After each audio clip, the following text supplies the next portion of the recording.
Good morning student. आज ये Indian political lecture number 3 है।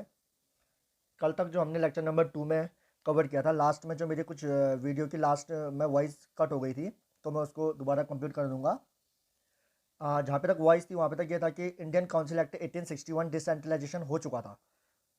पहले क्या किया था, ब्रिटिश गवर्नमेंट ने क्या किया, सबसे पहले ईस्ट इंडिया कंपनी से पावर ली। ठीक है, तो सेंट्रलाइजेशन ऑफ पावर कर रही थी, सारी पावर अपने पास ले रही थी। अब ये टाइम आ गया था जब 1861 में कि डिसेंट्रलाइजेशन ऑफ पावर करने लग गए थे। अब यहाँ पे क्या चाह रहे थे वो लोग कि जो रीजन है, पर्टिकुलर रीजन, वो अपने लेजिस्लेटिव, उनके लेजिस्लेटिव खुद उनके लिए लॉ बनाए और उनमें एक्शन ले। तो उसके बाद जो नया आपका एक्ट आया हुआ था, इंडियन काउंसिल एक्ट 1892। ठीक है, अब इसमें सबसे ज़्यादा इंपॉर्टेंट क्या चीज़ है आप समझना। इसमें क्या हुआ था देखो, और यहाँ पे इंक्रीजिंग इन वेस्टराइज लेजिस्लेटिव काउंसिल, यहाँ पे क्या था, जो लेजिस्लेटिव काउंसिल थी ना, चाहे वो सेंट्रल की बात कर लो या स्टेट में, आपको बताई थी स्टेट में, ये जैसे डायग्राम से दिख रहा है कि स्टेट में अपनी अपनी लेजिस्लेटिव काउंसिल बनना शुरू हो गई थी। तो जो सेंट्रल में थी और स्टेट में लेजिस्लेटिव काउंसिल थी ना, तो उनका साइज़ क्या होने लग गया था, बड़ा होने लग गया था। उनके साइज़ में मतलब लोग क्या होने लग गए थे, मेंबर और ऐड होने लग गए थे। अगर हम सेंट्रल लेजिस्लेटिव की बात करें, यहाँ इंक्रीजिंग नॉन ऑफिशियल मेंबर।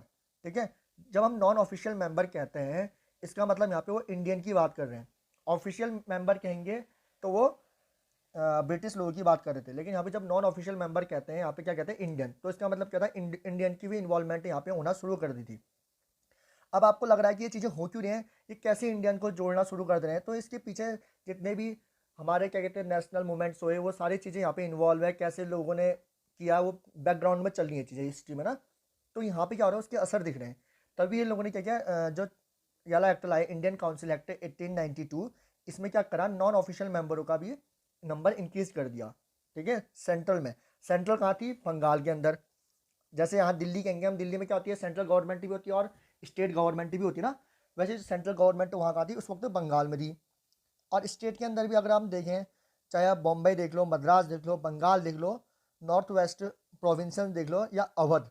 ठीक है, ये अवध है, इसमें देख लो, इसमें भी क्या हुआ, लोगों की जो लेजिस्लेटिव काउंसिल है उसको क्या करने लग गए थे, बड़ा करने लग गए थे। आप पॉइंट में देखो, increasing the power of legislative council, legislative council की पावर क्या कर रही थी, इंक्रीज कर रही थी। दूसरी चीज़, और नॉन ऑफिशियल मेंबर को भी यहाँ क्या करने लग गए थे, बढ़ाने लग गए थे, उनका भी नंबर क्या होने लग गया था, बढ़ने लग गया था। Power to discuss on budget, अब इन लोगों के पास पावर ये हो गई थी कि ये बजट को क्या करें, डिस्कस कर सकें। आज से पहले इनको क्या था, बजट ये डिस्कस नहीं कर पाते थे। ठीक है, तो पहला पॉइंट क्या हो गया, increasing the number of additional non official members in the central and provinces legislative council. Legislative council या तो सेंट्रल की हो या स्टेट की हो, उसमें क्या हो गया था, नॉन ऑफिशियल मेंबरों का नंबर बढ़ने लग गया था। दूसरा जो इंपॉर्टेंट पॉइंट था वो ये था कि अब उनको क्या हो गया था कि उनके पास power to discuss the budget, budget से रिलेटेड वो क्वेश्चन पूछ सकते थे एंड एड्रेस क्वेश्चन, और क्वेश्चनिंग कर सकते थे, ask you question on domestic matter. ठीक है, डोमेस्टिक मैटर्स में भी अगर कुछ होगा तो क्वेश्चन कर सकते थे। ठीक है, एग्जीक्यूटिव से क्वेश्चन कर सकते थे। एग्जीक्यूटिव क्या होती थी, जो ये मान के चल सकते हो कि जैसे वैसरॉय है या फिर स्टेट के अंदर गवर्नर है, जो उसके खास आदमी है, जिनको उसने मंत्रालय दिया है कह सकते हो, या जैसे उसके जो खास आदमी है, वो देखो, लेकिन वो अभी भी अंग्रेज हैं, हाँ, वो ब्रिटिश लोग ही हैं, उसमें अभी कोई इंडियन नहीं है एग्जीक्यूटिव में उनके।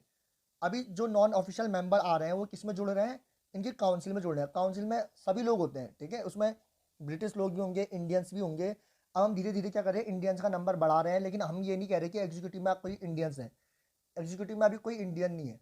तो हो क्या रहा था, अब यहाँ पे थोड़ी पावर ये आ गई थी, धीरे धीरे इन्होंने क्या करा, लेजिस्लेटिव को थोड़ा स्ट्रॉन्ग करना शुरू कर दिया था, काउंसिल को, लेजिस्लेटिव काउंसिल को, जिसमें क्या हो गया था, ये कुछ क्वेश्चन पूछ सकते थे। ठीक है, अब आए नेक्स्ट पिक्चर में, आप देखो यहाँ पे आपको पता चल होगा, देखो जैसे nomination of non official members, non official member हम किसे कहते हैं, इंडियंस को कहते हैं, थ्रू इनडायरेक्ट इलेक्शन। ये इनडायरेक्ट इलेक्शन से होते थे, आए थे। ठीक है, ऐसा नहीं हुआ कि इनके लिए इलेक्शन कराए गए।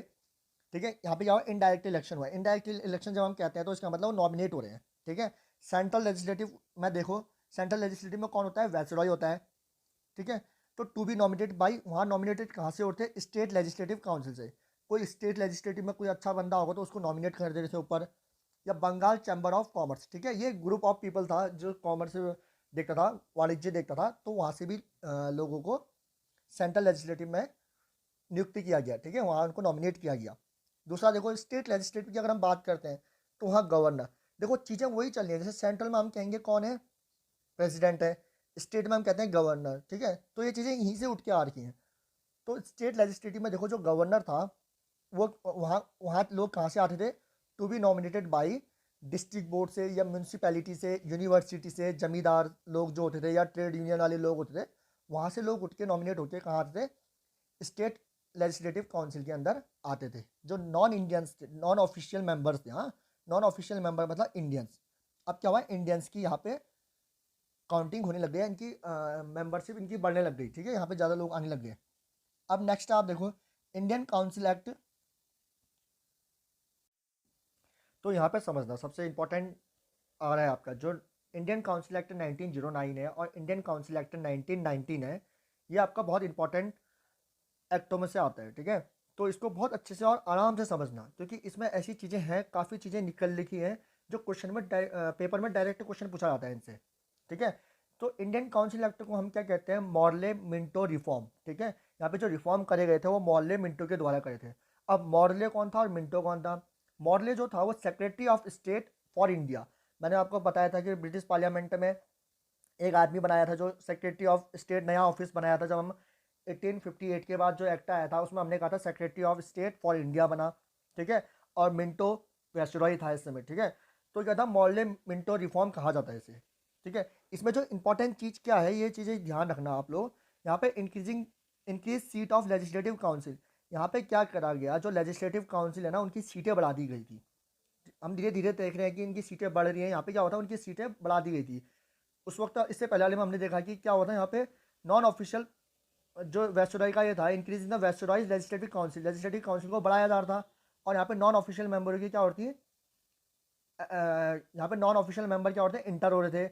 लेकिन यहाँ पे आप समझो कि increasing the seat of legislative council, अब हमने लेजिस्लेटिव काउंसिल को ही बढ़ा दिया। अब हमको लगा कि नहीं, अब जो हम काम, जैसे यहाँ पे देखो सेंट्रल लेजिस्लेटिव काउंसिल में पहले 16 लोग होते थे, ठीक है। सेंट्रल लेजिस्लेटिव जो काउंसिल थी उसमें 16 लोग ही होते थे, ठीक है।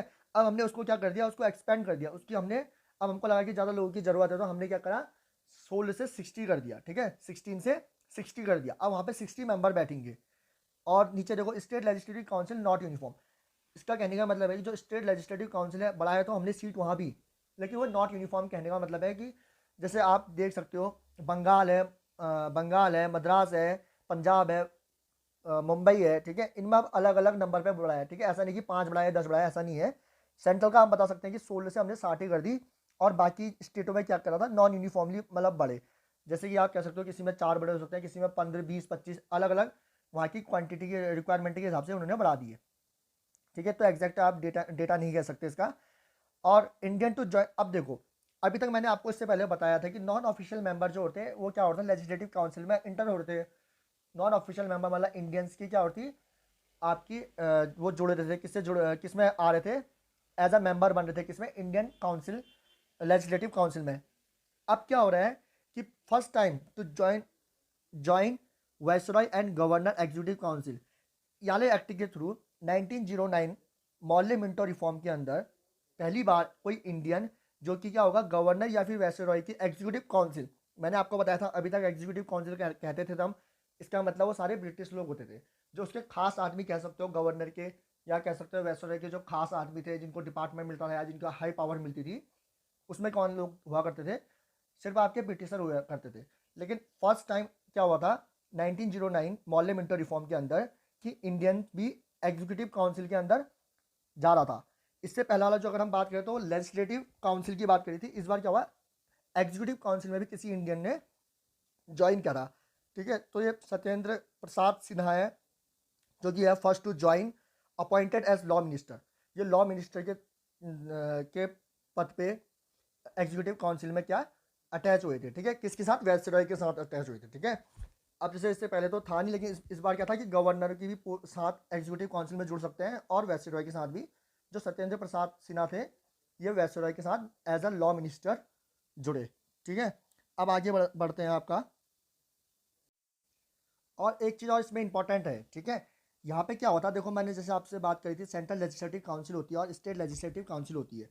तो अब यहाँ पे क्या होने लग गया था कि जो इनकी लेजिस्लेटिव काउंसिल होती है ना, हम जो लेजिस्लेटिव काउंसिल की बात कर रहे हैं, तो यहाँ पे पहली बार क्या होने लग गया था कि सेंट्रल में इन्होंने क्या करा, ब्रिटिश लोगों ने कहा कि जो सेंट्रल में लेजिस्लेटिव काउंसिल बनेगी वहाँ पे मेजोरिटी किसकी रहेगी, वहाँ पे मेजोरिटी इन्होंने मेंटेन करी किसकी, ऑफिशियल मेंबर्स की। जब हम ऑफिशियल मेंबर कह रहे हैं मतलब ब्रिटेन के लोगों की ही मेजोरिटी रहेगी।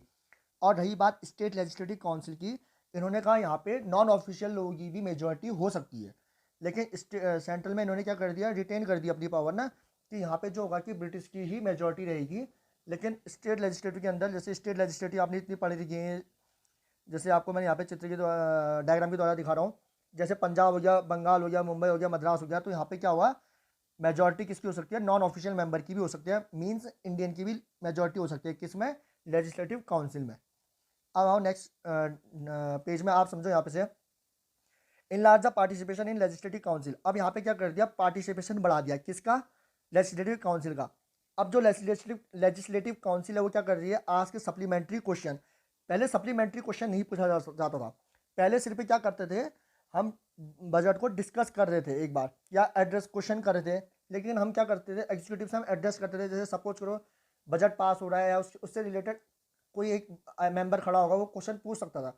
लेकिन उसको सप्लीमेंट्री क्वेश्चन पूछने का कोई भी रूल नहीं था। सप्लीमेंट्री जैसे आप कह सकते हो, जैसे हम नहीं कहते, वो सिर्फ एक क्वेश्चन पूछेगा, आज से पहले उठेगा अपना एक क्वेश्चन पूछेगा, उसका दोबारा क्वेश्चन नहीं पूछ सकता वो, बस उसको बैठ जाएगा, एक क्वेश्चन पूछेगा तो वहाँ से आंसर मिलेगा, अब उसका कोई जवाब नहीं देगा, ठीक है। लेकिन अब क्या होता है, सप्लीमेंट्री क्वेश्चन मतलब आप एक सवाल पूछोगे, वो कुछ जवाब देंगे, फिर आपको सेटिस्फेक्शन नहीं होगा तो आप दूसरा सवाल मतलब उससे रिलेटेड आप उसको पूछ सकते हो ना, कि ये कैसे हुआ, फिर नहीं ये कैसे हुआ। तो अब हम सप्लीमेंट्री क्वेश्चन पूछने लग गए थे, तो यहाँ पे हमको पावर क्या मिली थी, सप्लीमेंट्री क्वेश्चन हम पूछ सकते थे। मूव रेजोल्यूशन ऑन बजट और पब्लिक इंटरेस्ट मैटर, अब हम पब्लिक इंटरेस्ट मैटर को भी उठा सकते थे, रेजोल्यूशन कर सकते थे, ठीक है। जैसे हम उससे पसंद है या नहीं पसंद है, तो उसमें भी हम अपनी राय दे सकते थे। और एक इम्पॉर्टेंट और चीज़ हुई थी, जो बहुत इंपॉर्टेंट चीज़ है इस एक्ट के अंदर, वो है सेपरेट इलेक्ट्रोल फॉर मुस्लिम। अब यहाँ पे हुआ क्या था ना, काफ़ी आपने देखा होगा मुस्लिम लीग बनी, तो वो उनकी भी डिमांड थी कि उनको ये लगता था कि वो इनसिक्योरिटी फील करने लग गए थे। तो यहाँ पे वो क्या कह रहे थे कि हमको एक सेपरेट इलेक्ट्रोल दो, जिसमें क्या होगा कि जैसे आपको मैं एग्जांपल देता हूँ, कोई एक सिटी है, उस सिटी में आज की डेट में क्या होता है, कोई भी एक कोई भी कैंडिडेट उठ सकता है, हम वोट देते हैं, वो जीतता है, ठीक है। लेकिन जहाँ पे सेपरेट इलेक्टोरल की बात आ रही थी, तो यहाँ पे हो क्या रहा था कि मुस्लिम मेंबर ही उठेगा, ठीक है, किसी एक रीजन में। जैसे यहाँ पे हिंदू भी रहते हैं, मुसलमान भी रहते हैं, तो क्या करेंगे, हिंदू के लिए अपना मेजोरिटी अगर वो है तो वो अपने लोगों को वोट देंगे। लेकिन मुस्लिम के लिए क्या करा, एक सीट बनाई गई कि इसमें सिर्फ एक मुस्लिम कैंडिडेट ही उठेगा और मुस्लिम ही उसमें वोट देगा, ठीक है। तो इसे सेपरेट इलेक्टोरेट कह सकते हो, ठीक है। तो उसमें क्या होता है, Muslim member elected only by Muslim voters, ठीक है। मुस्लिम के बीच से कोई आदमी उठेगा और वो मुस्लिम को ही इलेक्ट करेगा अपना रिप्रेजेंटेटिव। तो यहाँ पे सेपरेट इलेक्टोरेट दे दिया इनको। और इसमें क्या हुआ, कम्युनल डिवीजन कॉन्सेप्ट, यहाँ पे क्या हुआ, कम्युनल डिवीजन कॉन्सेप्ट आने लग गया। अब यहाँ पे से क्या होगा ना, ये बाईपोलर करने की कोशिश कर रहे हैं, हमें फूट डालने की कोशिश कर रहे हैं, जिससे कि हम क्या हो जाए, बाईपोलर हो जाए, और हम एक दूसरे को लड़े। इन चीज़ों भी इनकी इन्वॉल्वमेंट थी। तो आप ये कह सकते हैं कि जो कम्युनल रिप्रेजेंटेटिव फॉर मुस्लिम के लिए इन्होंने क्या कर दिया था, सेपरेट इलेक्ट्रोल बना दिए थे। और नेक्स्ट इंपॉर्टेंट पॉइंट यहाँ पे ये है, मिंटो। मिंटो को हम क्या कहते हैं, जैसे मोहल्ले मिंटो है ना, जो मिंटो है उससे हम क्या कहते हैं, फादर ऑफ कम्युनल इलेक्ट्रोल। जो कम्युनल इलेक्ट्रोल का जिसको फादर कहा जाता है, वो मिंटो को कहा जाता है, ठीक है। मिंटो कौन था, वैसरॉय था। तो यहाँ पे से आप चीज़ें समझ रहे होंगे कि अगर मैं क्वेश्चन पूछूंगा कि कम्युनल इलेक्ट्रोल कौन से एक्ट के थ्रू पास हुआ था, तो क्या होगा, इंडियन काउंसिल एक्ट 1909, ठीक है। यहाँ पे इंपॉर्टेंट पॉइंट ये बनता है, सत्येंद्र सिन्हा, या फिर मैं कहूँगा एग्जीक्यूटिव काउंसिल में फर्स्ट मेंबर कौन था, सत्येंद्र प्रसाद सिन्हा, जो कि as a law member join हुआ था, ठीक है। अब इसकी जो बेसिक बेसिक चीज़ें वो चीज़ समझो, देखो इस चीज़ को पढ़ो, जो थ्योरी है इसकी, Minto was the then viceroy and Morley was the secretary of state. ये चीज़ें मैंने डायग्राम से ज़्यादा अच्छे से समझ में आ रही है। मॉल्ले क्या था, secretary of state for India, और मिंटो क्या था, वैसराई था। अब देखो, increasing the size of legislative council, हमने क्या करा, लेजिस्लेटिव काउंसिल का क्या करा, साइज बढ़ाया, ठीक है, bye including elected non official member. हमने क्या किया, नॉन ऑफिशियल मेंबरों को वहाँ पे इलेक्टेड किया। आप देखो, the element of election was introduce at the central legislative council but the official majority was maintain. हमने क्या यहाँ पे एक चीज़ इंट्रोड्यूस करी कि सेंट्रल लेजिस्लेटिव काउंसिल में क्या रहेंगे, मेजोरिटी किसकी रहेगी, मेंटेन रहेगी मेजोरिटी किसकी, ऑफिशियल लोगों की, मतलब ब्रिटेन वाले लोगों की सेंट्रल में मेजोरिटी रहेगी। और स्टेट में क्या कहा हमने, स्टेट में नॉन ऑफिशियल लोगों की भी मेजोरिटी हो सकती है। आप नेक्स्ट पॉइंट देखो, the member of legislative council were allowed to ask supplementary question, supplementary question पूछ सकते हैं।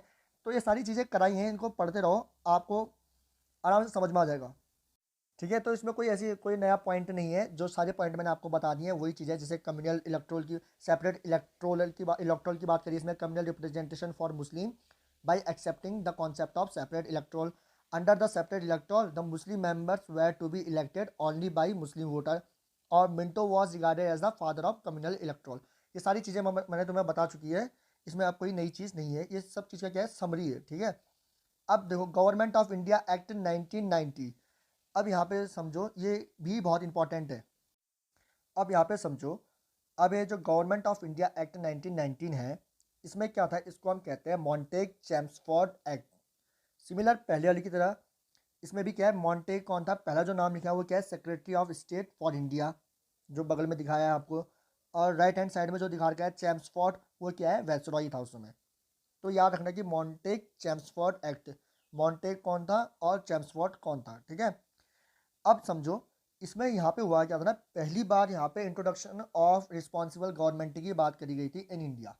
अब यहाँ पे ब्रिटिश गवर्नमेंट क्या कह रही थी कि धीरे धीरे देखो हम किसके करीब आ रहे हैं, हम इंडिपेंडेंट के करीब आ रहे हैं, 1947 के करीब हम जा रहे हैं। तो धीरे धीरे यहाँ पे क्या होने लग गया, धीरे धीरे आप पावर क्या कहते हैं, ब्रिटिश गवर्नमेंट से भी इंडिया के पास आने लग गई ना धीरे धीरे। आप देख रहे होगे कैसे अब हमारी नॉन ऑफिशियल मेजोरिटी जो थी उनकी भी इन्वॉल्वमेंट्स होने लग गई थी लेजिस्लेटिव काउंसिल में। अब हम एग्जीक्यूटिव में भी इंटर करने लग गए थे। तो धीरे धीरे अब पावर में क्या होता, हम आगे बढ़ रहे थे। तो यहाँ पे गवर्नमेंट ऑफ इंडिया एक्ट 1990 क्या कहता है, अब यहाँ पे रिस्पॉन्सिबल गवर्नमेंट की बात कर रहे थे कि कैसे हम पावर इंडिया के हाथ में दें। तो उसके लिए यहाँ पे बातें करना शुरू हो गई थी। तो उसके लिए क्या था, जैसे मैंने आपको कहा था कि सेंट्रल लेजिस्लेटिव सब्जेक्ट थे, जो सेंट्रल था, अभी तक सेंट्रल ने सारी पावर पकड़ी थी। उसने कहा था कि सारी चीज़ें मेरे पास हैं। आपको मैंने पढ़ाया था कि 1833 में सेंट्रलाइजेशन ऑफ पावर हो रहा था। ठीक है, फिर बाद में क्या होने लग गया, डिसेंट्रलाइजेशन ऑफ पावर होना शुरू हो गया था। अब अभी भी क्या था, लेकिन कई जो सब्जेक्ट थे, सब्जेक्ट जब हम कहते हैं इसका मतलब क्या होता है, आज की डेट में भी हम जब कहते हैं कि देखो सरकार क्या करती है ना, एक यूनियन लिस्ट होती है, एक होती है आपकी स्टेट लिस्ट, और एक होती है कॉन्क्यूरेंट लिस्ट। यूनियन लिस्ट मतलब वो सारी, उसके अंदर वो सब्जेक्ट होंगे जिसमें सिर्फ लॉ कौन बना सकती है, यूनियन में सिर्फ सेंट्रल गवर्नमेंट बना सकती है। ठीक है, हमारी यूनियन गवर्नमेंट बना सकती है। जो स्टेट लिस्ट होते हैं उसमें क्या होता है कि जितने भी उसके अंदर चीज़ें लिखी गई हैं उसके उससे रिलेटेड कोई भी लॉ बनाएगा वो कौन बनाएगा, स्टेट गवर्नमेंट बनाएगा। और जो कॉन्क्यूरेंट लिस्ट है उसके अंदर जो भी चीज़ें हैं उन उससे उसमें रिलेटेड जो भी सब्जेक्ट हैं उसमें लॉ कौन बनाएगा, उसमें लॉ सेंट्रल भी बना सकता है और स्टेट भी बना सकता है। तो वैसे ही यहाँ पे क्या किया गया, पहली बार डिवीजन ऑफ सब्जेक्ट करे गए फॉर मेकिंग लॉ। लॉ बनाने के लिए क्या करा, डिवीजन ऑफ सब्जेक्ट किया। यहाँ पे क्या किया, सेंट्रल लेजिस्लेटिव सब्जेक्ट बनाए गए और प्रोविंशियल लेजिस्लेटिव सब्जेक्ट। जब मैं प्रोविंशियल बोल रहा हूँ तो यहाँ पे आप समझ जा रहे हो कि हम स्टेट की बात कर रहे हैं, क्योंकि उस वक्त प्रोविंशियल कहते थे ना, क्योंकि वो ब्रिटिश प्रोविंशियल है, इस टाइप से शब्द यूज करते थे। आप ये समझ सकते हो कि प्रोविंशियल मतलब स्टेट, स्टेट लेजिस्लेटिव सब्जेक्ट। अब हमने क्या करा, यहाँ पे सेंट्रल की और स्टेट के सब्जेक्ट अलग अलग करे। जैसे कोई छोटी छोटी चीज़ है वो सेंट्रल तो नहीं रहेगा ना, सपोज करो किसी के वहाँ, जैसे अभी मैं एग्जांपल की बात करता हूँ आपको, कोई अगर समुद्र के किनारे है तो वो उससे रिलेटेड लॉ बनाएगा ना। कोई अगर ऊपर मैंने बात करी थी पंजाब है, अब पंजाब में नदी नहीं है तो वो उससे रिलेटेड लॉ थोड़ा ना बनाएगा। वो खेती बाड़ी होती है तो उसका उससे रिलेटेड लॉ बनाएगा। तो वैसे उन्होंने क्या करा, चीज़ों को सेपरेट करने लग गए। सेंट्रल गवर्नमेंट ने कहा कि अब मैं पावर तुमको देना शुरू करता हूँ, तुम अपने अपने लॉ बना सकते हो। तो उसने कुछ सब्जेक्टों को क्या कर दिया, छोड़ दिया, और कहा कि ये सब्जेक्ट स्टेट गवर्नमेंट के अंदर आ गए, अब वो इनसे रिलेटेड लॉ बना सकते हैं। तो यहाँ पे क्या होता है, डिवीजन ऑफ सब्जेक्ट हुआ था फॉर मेकिंग लॉ। उसके बाद दूसरा इंपॉर्टेंट चीज़ यहाँ पे क्या हुआ था, सेंट्रल लेजिस्लेट, सेंट्रल में तो हमने जैसा था वैसा ही रखा, लेकिन अब स्टेट में आओ। स्टेट में मतलब प्रोविंशियल लेजिस्लेटिव सब्जेक्ट में आप देखो इसमें नीचे उन्होंने क्या इंट्रोड्यूस किया, यहाँ पे डायरकी सिस्टम इंट्रोड्यूस किया। अब मॉन्टेक और चैम्सफोर्ड को लगा कि यहाँ पे हम नया एक रूल इंट्रोड्यूस करते हैं जिसको उसने कहा ड्यूल रूल्स। ठीक है, ड्यूल सिस्टम या ड्यूल रूल कह सकते हो इसे। इसमें क्या हो गया, डायरकी। अब इसका मतलब समझना इसमें हुआ क्या। जो हमारी जैसे स्टेट गवर्नमेंट है, ठीक है, जैसे प्रोविंशियल लेजिस्लेटिव जो सब्जेक्ट है, उसमें हमने क्या करा, उसको भी हमने दो भागों में डिवाइड किया। कैसे डिवाइड किया हमने करा, जैसे स्टेट लेजिस्लेटिव काउंसिल थी तो उसके जो सब्जेक्ट थे उसको हमने दो भागों में कैसे डिवाइड किया। हमने एक को बोल दिया ट्रांसफर सब्जेक्ट, एक को बोल दिया रिजर्व सब्जेक्ट। ट्रांसफर सब्जेक्ट के अंदर हमने क्या चीज़ें डाली ना, जैसे कि नाली साफ करनी है, कुछ छोटी मोटी चीज़ें, पानी की दिक्कत आ गई है, चाहे किसी चीज़ की दिक्कत आ गई है, ऐसी चीज़ों को हमने डाल दिया जो कि हमारे लिए ज़्यादा इंपॉर्टेंट नहीं थी। तो ये चीज़ें क्या करी ब्रिटिश ने जानबूझ के कि इसको ट्रांसफर सब्जेक्ट और रिजर्व सब्जेक्ट इसलिए करा क्योंकि जो नॉन इम्पॉर्टेंट चीज़ें हैं, जो ज़्यादा मतलब की नहीं है, जो लोग हम हमें, हाँ मतलब इतनी ज़्यादा पावरफुल वाली चीज़ें नहीं है, या जो इतनी ज़्यादा रिस्पॉन्सिबल वाली चीज़ें नहीं है, वो किसको दे दी, इंडियन के हाथों में देने की चाहा कि ये इंडियन देखेंगे, और जितनी भी इंपॉर्टेंट चीज़ें उनको रिजर्व रख के क्या कर दिया, अपने पास रखना चाहा। तो उसके लिए क्या करा इन्होंने, ट्रांसफर सब्जेक्ट और रिजर्व सब्जेक्ट इंट्रोड्यूस करे। अब जो ट्रांसफर सब्जेक्ट हैं उसमें जो लॉ बनाएगा वो कौन बनाएगा लॉ, इसमें लिखा है देखो, governor plus minister responsible to legislative assembly. ठीक है, minister responsible to the legislative assembly. अब मैंने आपको बताया था minister responsible to the legislative assembly, जहाँ पे हम लेजिस्लेटिव असेंबली बोल रहे हैं इसका मतलब लेजिस्लेटिव काउंसिल।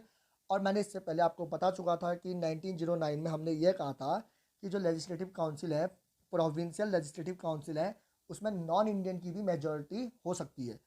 ठीक है, सॉरी नॉन इंडियन कह रहा हूँ, वहाँ पे नॉन ऑफिशियल की भी मेजोरिटी हो सकती है, नॉन ऑफिशियल मतलब इंडियन की।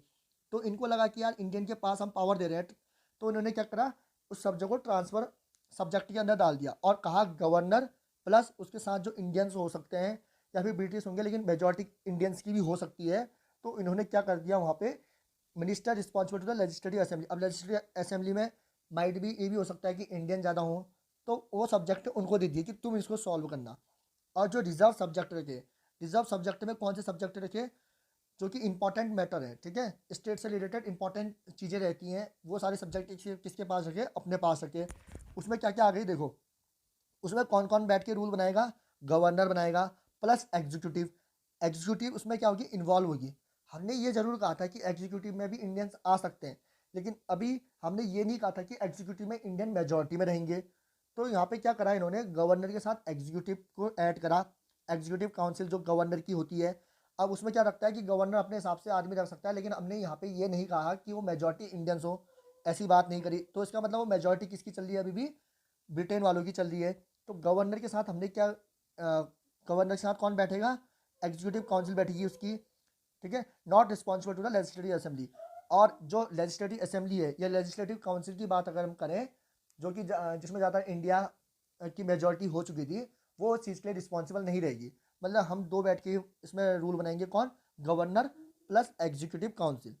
और ट्रांसफर सब्जेक्ट में जो छोटे बिना इंपॉर्टेंट वाले जो सब्जेक्ट हैं वो किसको दे दिया हमने, इंडियंस को दे दिए इन द डायरेक्ट, डायरेक्ट में अगर हम कहें तो, क्योंकि उसमें governor plus minister responsible to the legislative assembly. Legislative assembly में क्या, अब जैसे विधानसभा है उसमें क्या होता, इंडियन की मेजोरिटी हो रही थी ज़्यादा ना, तो उस मेजोरिटी अगर कोई डिसीजन बनाती भी है तो वो कौन सा है, पहली बात इंपॉर्टेंट है नहीं। दूसरी बात, अगर सपोज करो वो ऐसा कोई रूल बनाती है जो कि ब्रिटेन लोगों को पसंद नहीं आता, तो उनके ऊपर उनका कौन है, गवर्नर है, जो उसको कैंसिल कर सकता है, ठीक है, इस रूल को। तो यहाँ पे आप समझ गए ट्रांसफर सब्जेक्ट क्या है और रिजर्व सब्जेक्ट क्या है। अब आगे आओ, अब आगे समझते हैं हम इसमें क्या है। ठीक है, तो याद रखना कि जो डायरकी इंट्रोड्यूस हुई थी किसमें हुई थी, गवर्नमेंट ऑफ इंडिया एक्ट 1919 में। ठीक है, डायरकी इंपॉर्टेंट होता है। साथ में इसमें एक और चीज़ इंपॉर्टेंट है, जो है बाई कैमरल। ठीक है, ये वर्ड याद रखना, बाई कैमरलिज्म। ठीक है, तो इसका मतलब क्या होता है, जैसे आज भी आप देख, इसमें क्या करा था, आप नॉर्मल से पहले समझो। ठीक है, बाई कैमरलिज्म में क्या होता है, एट सेंट्रल लेजिस्लेटिव काउंसिल, जो सेंट्रल की लेजिस्लेटिव काउंसिल थी। ठीक है, अब हम सेंट्रल गवर्नमेंट की बात कर रहे हैं, जो सेंट्रल में लेजिस्लेटिव काउंसिल थी। अब वो सब एग्जाम, आप इमेजिन करो कि एक पूरी लेजिस्लेटिव काउंसिल है। ठीक है, ऊपर वाले से समझो कि जैसे सभी के सभी लोग अभी क्या है, खड़े हैं। ठीक है, एक पूरी काउंसिल थी। अब इन्होंने क्या किया, इस काउंसिल को दो भागों में डिवाइड कर दिया। डिवाइड कैसे किया, इन्होंने कह दिया एक अपर हाउस एक लोअर हाउस। जैसे आज की डेट में भी हम कह सकते हैं एक राज्यसभा एक लोकसभा। ठीक है, तो अपर हाउस को हम राज्यसभा कहते हैं और लोअर हाउस को हम लोअर हाउस को हम क्या कहते हैं, लोकसभा कहते हैं। तो वैसे ही इन्होंने क्या करा, 1919 में पहली बार बाई कैमरलिज्म वर्ड यूज किया, जिसमें क्या करा इन्होंने, जो सेंट्रल लेजिस्लेटिव काउंसिल थी, याद रखना सेंट्रल, ठीक है, स्टेट नहीं। इस बार इन्होंने क्या किया, सिर्फ सेंट्रल में काम किया। डायरकी कहाँ लाई है, पहले स्टेट में लाए थे, प्रोविंशियल लेजिस्लेटिव में लाए थे, ठीक है।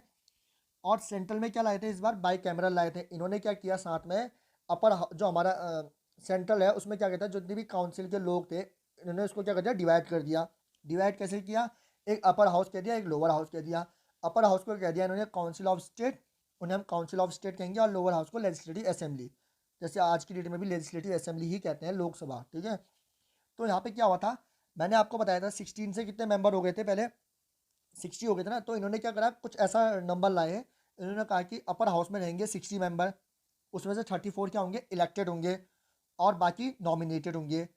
और जो इलेक्टेड होंगे वो कहाँ से होंगे, direct election in India for first time, यहाँ पे पहली बार 1919 में, ठीक है। इससे पहले जब हमने कहा था वो क्या होता, नॉमिनेटेड मेंबर थे, ठीक है। जब हमने इससे पहले बात करी थी तो वो क्या थे, नॉमिनेटेड मेंबर थे। हमने ये कभी नहीं कहा था जब हम non official non official member को ला रहे थे, मतलब इंडियन को ला रहे थे, हमने कहा था नॉमिनेटेड करके ला रहे थे।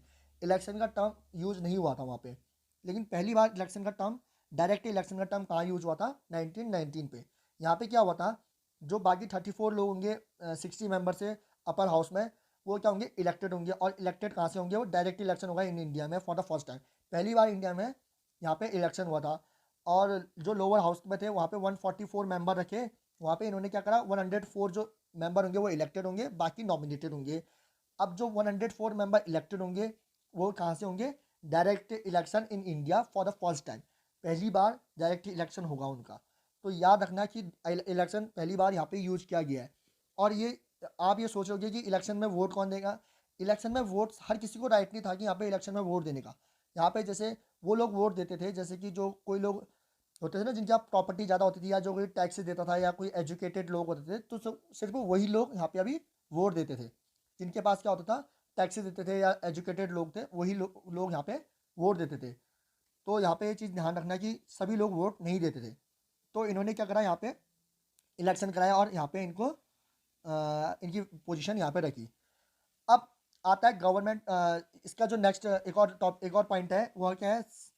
अब पहली बार यहाँ पे क्या किया था, सेपरेशन बजट, सेपरेट किया था बजट को फॉर द फर्स्ट टाइम।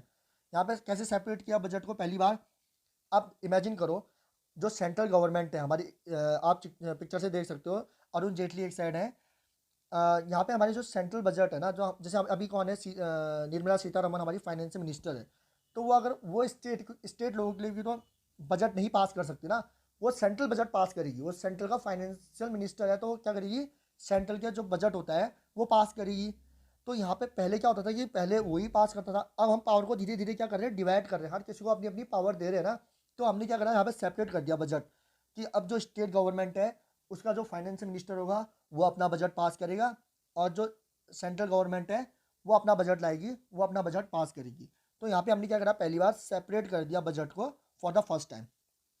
दूसरी चीज़ एक और इम्पॉर्टेंट है, मैंने आपको इससे पहले बताया था 1909 में जो गवर्नमेंट ऑफ एक्ट आया था इससे पहले, उसमें क्या हुआ था, 1909 में हमने क्या कहा था, उसमें हमने कहा था कम्युनल इलेक्ट्रोल की बात, सेपरेट इलेक्टोरेट की बात करी थी हमने, जहाँ पे उन्होंने कम्युनल करा था, ठीक है। उनने क्या सांप्रदायिक वाला चीज़ करी थी ना, कि मुसलमान को क्या करा था कि सेपरेट कर दिया था, और कहा था कि वो खुद इलेक्शन में उठेंगे और उन्हीं के लोग उनको वोट देंगे और वो जीत के सीट कैरी करेंगे।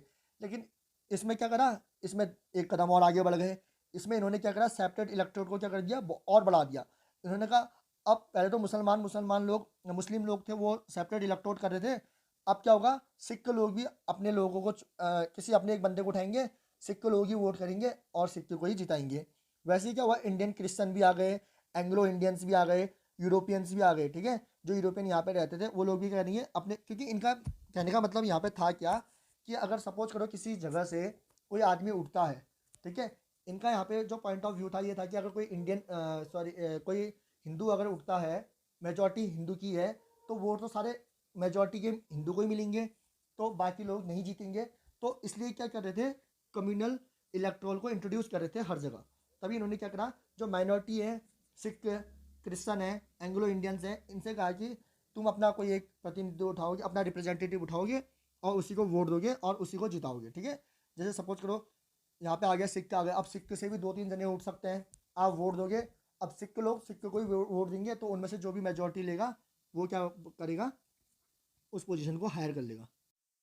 तो उसके बाद क्या हुआ, after math of government of India act 1990। अब 1990 जो गवर्नमेंट ऑफ इंडिया एक्ट 1919 था उसके क्या रिजल्ट रहे, कौन कौन सी चीज़ें बनी, साइमन कमीशन क्या बना, कम्युनल अवार्ड्स क्या हुआ, ये चीज़ें हम आगे डिस्कस करेंगे। तो आज के लिए इतना ही, और आशा करता हूँ कि आप सब लोग अच्छे से पढ़ रहे होंगे, क्योंकि अभी ये मान के चलो कि जब तक इन चीज़ों को तो हम, अगर आपको एक बार में समझ में नहीं आएगा ये, तो आप इसको क्या करो, रिपीट रिपीट 2-3 बार इस वीडियो को सुनते रहो और अपने नोट्स प्रॉपर बनाओ। क्योंकि इससे क्या होता है कि जब आप प्रॉपर नोट्स बनाओगे और इन वीडियो को दोबारा दोबारा सुनते रहोगे, और इसमें इतनी अच्छी पिक्चर से डिस्क्राइब किया है, जब आप इन चीज़ों को करते रहोगे तो उससे क्या होगा, आपको धीरे धीरे इन चीज़ों में पकड़ आ जाएगी। ठीक है, धीरे धीरे ये चीज़ आपके माइंड में आना शुरू हो जाएगी, कैसे चीज़ें हो रही है। क्योंकि फर्स्ट टाइम में अगर आप इसको पढ़ोगे तो आपको शायद बोरिंग लग सकता है या फिर आपको थोड़ा कॉम्प्लिकेट लग सकता है, क्योंकि यहाँ पे जो टॉपिक है ना, ये हिस्टोरिकल बैकग्राउंड, वो थोड़ा कॉम्प्लिकेट करता है बच्चों को। क्योंकि अगर आगे बात करें, जब हमारा प्रॉपर तरीके से जब कॉन्स्टिट्यूशन स्टार्ट होता है, फंडामेंटल राइट्स स्टार्ट होते हैं, ये चीज़ें स्टार्ट होते हैं, तो इसमें बहुत मज़ा आता है। लेकिन ये चीज़ें क्या होती है, थोड़ा हमको कन्फ्यूज करती होती हैं कि 1909 में क्या होता है या 1919 में क्या हुआ था, डायरकी कब आया था और बाइकैमरलिज्म कब आया था। ठीक है, तो ये चीज़ें क्या होती हैं, आप इसको देखते रहोगे तो आप धीरे धीरे समझना शुरू हो जाओगे। ठीक है, तो इस चीज़ के लिए क्या है, आपको प्रैक्टिस करते रहनी पड़ेगी, प्रॉपर नोट्स बनाते रहो। ठीक है, इसमें काफ़ी चीज़ें देखो बनाई हैं, चित्र से दिखाई हैं, आप इसको इसी फॉर्म में नोट्स कर सकते हो, वीडियो पॉज करके नोट कर सकते हो। तो इससे क्या होगा कि आपका प्रैक्टिस होती रहेगी, और जब चीज़ें आपको आती रहेंगी, आप खुद से ऐसा इमेजिन करना है कि आप किसी को समझा रहे हो, तो धीरे धीरे आपको इसमें पकड़ आती रहेगी। ठीक है, और आप इसमें परफेक्ट हो जाओगे। तो अपनी प्रैक्टिस करते रहो और प्रिपरेशन मत छोड़ो, और प्रिपरेशन करते रहो। ओके, धन्यवाद।